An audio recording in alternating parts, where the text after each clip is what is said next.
Mana sih Tantra? Tantra di bawah. Udah tak bangun.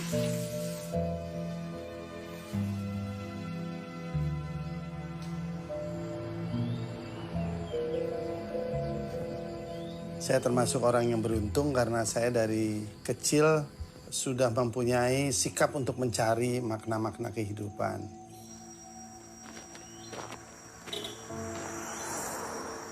Nah, ini yang membuat saya akhirnya jatuh cinta dengan Islam karena sudah indah, sudah memberikan semua jawaban pada kehidupan. Nah, dasar cinta inilah yang sebetulnya menjadi awal perjalanan saya dalam Islam. Dan ini menguntungkan karena kalau kita mulai sesuatu dengan cinta, kita cenderung siap berkorban.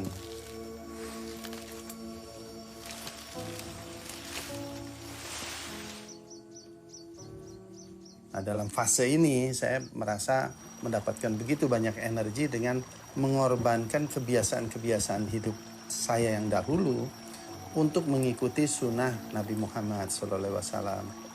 Nah, dalam perjalanan itulah akhirnya saya menemukan sesuatu atau satu tuntunan, satu kaidah yang berada dalam tradisi Islam yang menjadi sumber inspirasi sampai sekarang bagi diri saya. Dan akhirnya juga menjadi bagian dari inspirasi tempat yang saya wujudkan atau hidup yang saya wujudkan ini. Ini yang menjadi dasar dari perjalanan saya untuk memaknai Islam dan merasa pentingnya untuk menekankan Thayyib sebagai acuan yang amat relevan untuk zaman kita ini.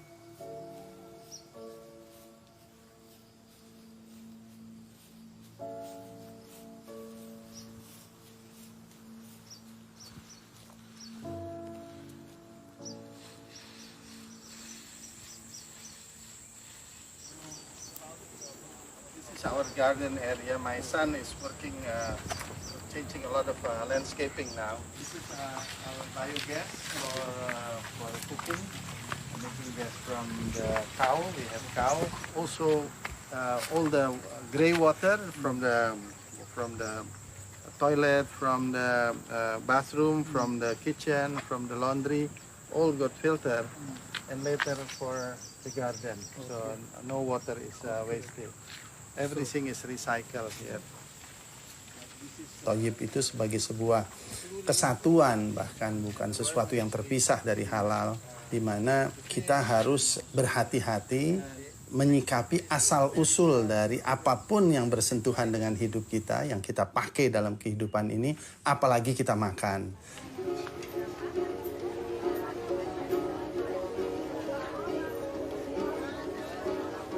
Di kebun kan saya lagi nyemain bibit, jadi belum panen, sementara beli di pasar dulu. Pasar buat untuk di warung, karena butuhnya banyak. Sementara yang nggak ada di kebun. Nanti kalau udah ada yang kebun, biasa semua nggak ada yang saya beli. Sini Bu. Safia, ini kecipir nak. Ini kecipir yang organik. Ini juga labu siam juga organik juga. Wow, pete. Kalau pete organik. Minta keranjang lagi?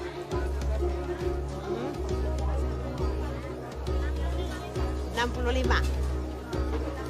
Ini jangan dilapisin, nggak usah pakai plastik. Dialasin pakai daun atau apa ya? Hah? Boleh minta daun nggak, Mbak? Boleh. Ini keranjangnya Mbak dulu, tak bawa lagi, pada nggak dipakai. Ya. Yuk mencari. Saya rasa Halo, Mbak. masalah makanan itu masalah yang paling esensial untuk dikawal lagi. Bagaimana saya juga mengatakan kepada anak-anak muda, bagaimana caranya kita bisa merebut kembali hak kita untuk bisa sehat.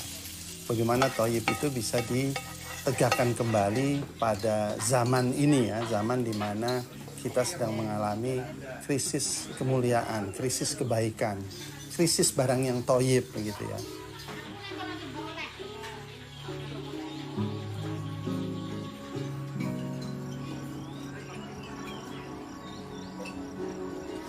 Bawa dulu ya. Iya, Bu. Saya aku nggak lanjut.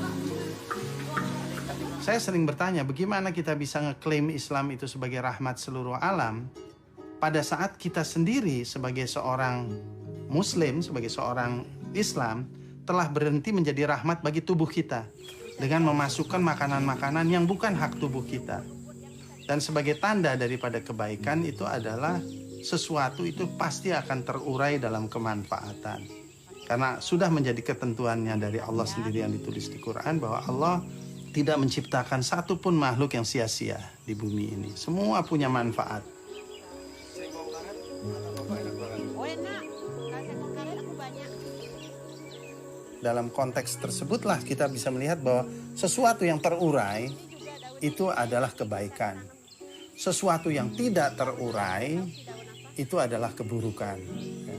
Faktor yang menjadikan masalah tidak terurai ini adalah karena kita berlebih. Masak langsung ke pekarangan, bukan ke warung.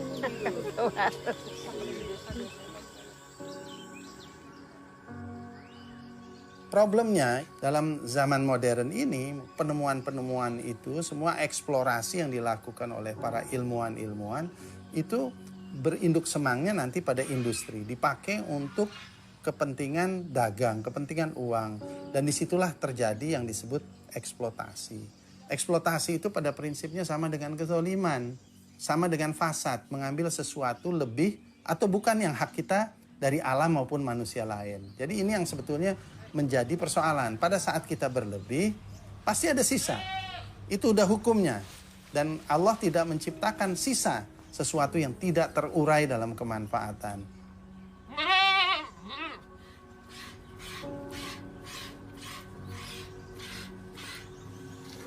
Nah ini masalah besar ya. Kalau saya pikir masalah yang cukup pelik, yang saya sendiri merasa amat tertantang dan saya coba menyikapinya sendiri dalam kehidupan. Maka itu saya memilih tinggal di bumi langit. Biarpun di awal saya dianggap orang aneh dengan menekuni hidup dengan cara tidak konvensional, hidup di daerah berbukit yang tidak subur, mencoba berhubungan dengan bumi, air, dengan binatang, dengan tumbuhan, dan mencoba mereestablish, ya, mengembalikan adab. Ya, sebab hal yang terpenting yang harus kita sadari dalam kehidupan ini, bahwa alam itu sesuatu sebetulnya yang tidak terpisah dari kehidupan kita sebagai manusia. Pada saat Bapak beli tanah sini, aku juga bingung ngapain sih beli tanah jelek banget. Kenapa nggak beli tanah yang bagus? Tapi kalau kita beli tanah bagus, malah kita yang akan menjadi merusak. Sekarang mendingan ngebenerin yang udah rusak daripada kita ngerusakin yang sudah bener. Anget ini. Hangat ya, hangat lumayan, tapi ini masih belum jadi sempurna ini. Kalau mau kompos lebih bagus kan dicacah terus. Oh, iya. Yuk lanjut. Oke.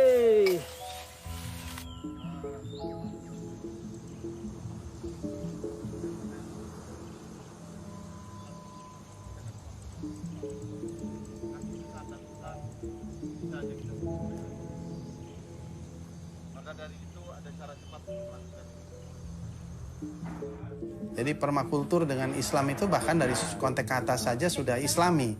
Permanya itu permanen, sesuatu yang berketetapan, kultur itu kehidupan. Kan kita harus melihat bagaimana kondisi secara alamiah dia hidup di alam bagaimana. Etika prinsip permakultur itu simpel sekali. Peduli bumi, peduli manusia, dan berbagi adil.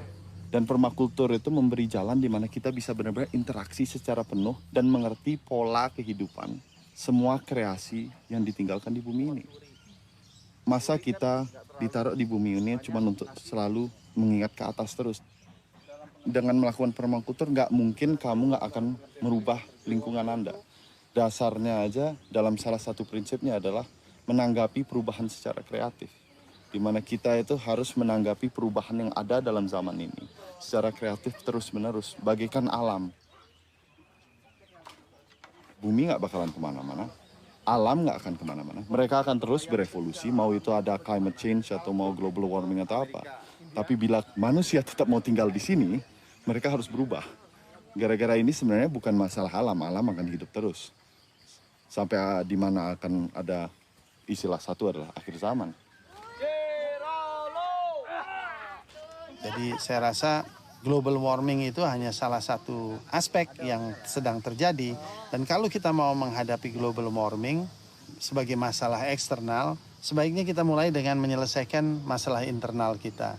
Masalah bagaimana perilaku kita kepada tubuh kita dulu. Alhamdulillah malam ini kita kumpul sebetulnya menjelang sebuah proses yang puncak daripada pelatihan.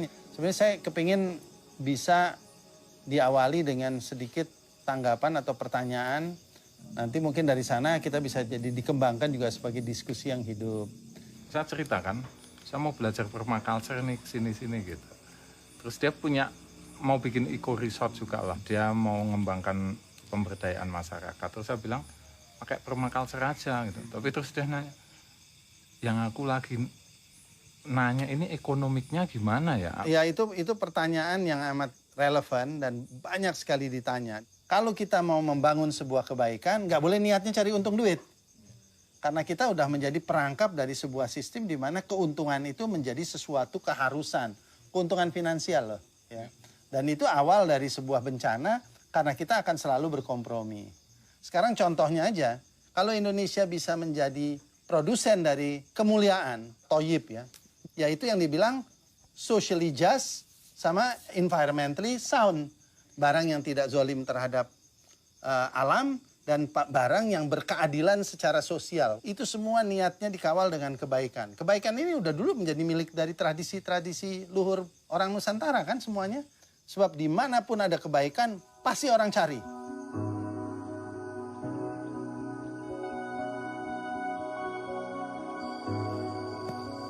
Kita semua sebagai orang Islam akan mengatakan kita adalah khalifah. Khalifah ini, khalifah fil ard, khalifah berada di alam bumi ini ya. Jadi hubungan kita dengan tanah, hubungan kita dengan air, hubungan kita dengan matahari, hubungan kita dengan angin, hubungan kita dengan binatang, dengan tanaman. Disitulah kita mengukur peran kita sebagai khalifah.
Selamat datang di Kebun Kumara.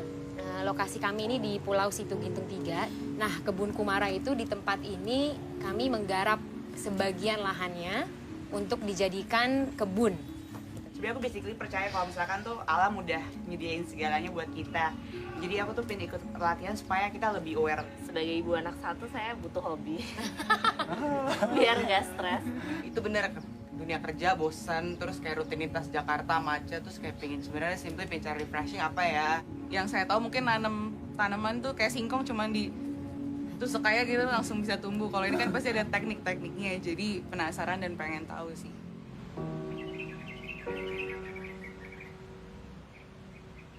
Sekarang di Kebun Kumara kita sedang menggarap lahan sayur organik. Itu yang paling baru sebenarnya. Jadi ada sebuah lahan yang tadinya sebenarnya adalah tempat pembuangan sampah liar. Kondisi lahannya tidak ideal, tapi ya urban emang begini. Untuk di lahan di kota itu sebenarnya setiap senti itu sangat bermakna. Teman-teman bayangin kalau satu bedeng ini itu bisa menghasilkan 1,5 kilo selada. Suami saya, Dira, sudah berkantor di Situ Gintung sejak 2011. Jadi Dira sudah cukup kenal dengan pemiliknya, dengan masyarakat sekitarnya. Dan akhirnya kita mulai mendiskusikan dengan pemilik lahannya. Dan ternyata beliau setuju. Jadi beliau juga punya mimpi, pengen deh tempat ini jadi hijau, jadi lestari, dan jadi tempat untuk pendidikan.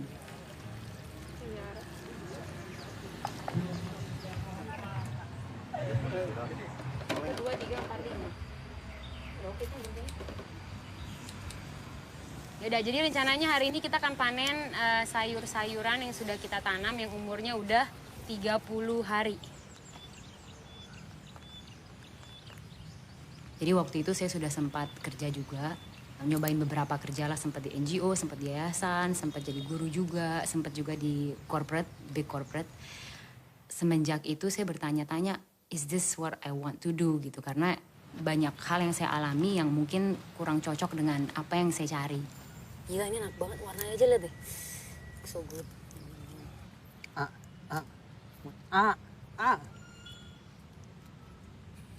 Nah ya, cobain yang ini. Di tahun 2015 saya menikah. Kami memang dari dulu mempunyai misi kali ya, bisa disebut kalau nanti udah nikah kita berkarya bareng yuk sebagai suami istri, sebagai pasangan yang ngejalanin ini sebagai sesuatu yang meaningful buat hidup kita barengan. Yuk lanjut. Akhirnya kita panen timun. Aku mau panen timun. Kita mencari sebuah wadah yang cocok dengan kita berdua dan keahlian kita, atau yang kita anggap sesuatu yang passionate lah buat kita. Nah buat saya sendiri itu kan pendidikan, dan Dira dan saya suka banget dengan alam. Akhirnya we marry the two, dan kita mendapat gimana kalau kita bikin sebuah tempat belajar, kebun belajar. Akhirnya kita merasa mungkin kita bisa membantu menjawab permasalahan itu dengan menyediakan wadahnya. Kenapa dia nggak dicuci?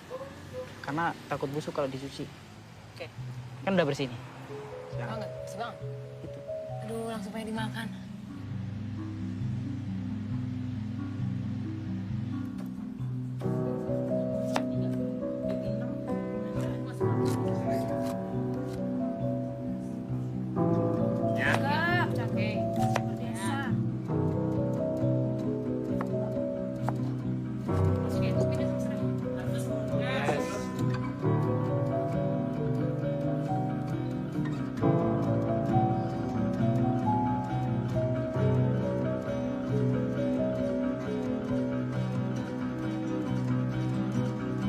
Kalau yang terputus dari alam itu adalah banyak masyarakat kota, ya harusnya ada solusi di kota.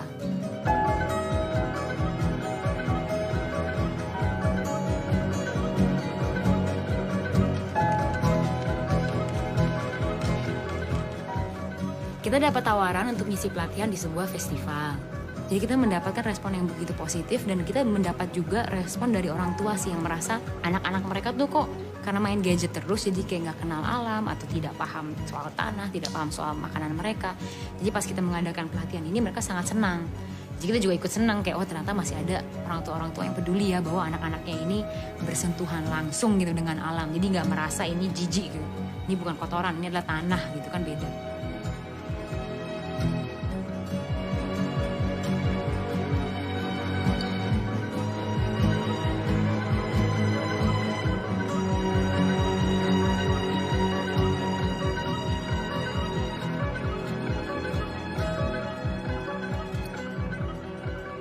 Lagi menghadapi dunia yang pemanasan globalnya sedang terjadi, polusi di mana-mana, extreme weather.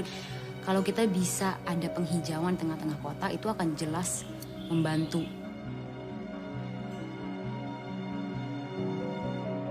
Tapi selain itu sih menurut saya penghijauan tengah kota jika disertakan dengan sebuah sistem yang bisa mendidik orang tentang gaya hidup mereka sendiri, orang jadi bisa terlibat dan dia tahu peran dia tuh apa untuk memelankan mungkin istilahnya perubahan iklim itu sendiri.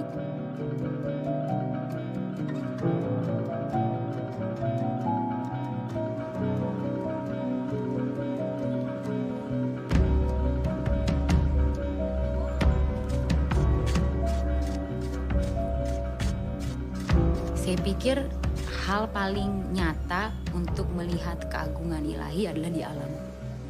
Dan ini kan sudah banyak sekali kan kalau kita baca semua holy scriptures apapun, agama apapun, sering sekali surga kah atau apakah selalu diibaratkan sebagai sesuatu yang ada di alam.